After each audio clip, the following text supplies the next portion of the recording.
आज सोमवार केवल साधा खिया आज चलतु बनइबा घोरा सागर रेसिपी। घोरा साग बनवाई मु अगिला अगिला कखारु डंक नहीं सहित भेंडी दीटा नहीं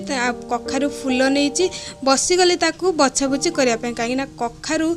पत्र आउ डंक गुड़ाक डाँसिया थाए डाँसिया मैंने बुझीपार हाथ को पूरा रेंटा रेंटा रंगे कंटा भाया फुटी जाए ताकू जदि आम भल भाव में बछाबुची न करवा तरकारी आम जमा भल लगे खावाई भी जमा भल लगे से ही बाछु बाछु मोर बहुत टाइम होगा सबू बछाबुची कर परिष्कार भाव में धुआधुई करके जहाँ सब सामग्री दरकार सजड़ा सुजड़ी कर रखिदेली। एपटे कड़े बसैकी 2 चामच सोरिष तेल देकी तादरे गोटा सोरिष सुखिला लंका गोटे छिड़ेकी पकईदेली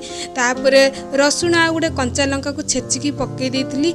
भेंडी की टे पकईकी 2 मिनट भाजिली भेंडी टे नाल अंश मरीगला पकईदेली कखारु फूल आ डंकटा टी सीझीगला कखारु पत्र जो सागटा काटिकी चूना चूना कर रखी ताकू पकईदेली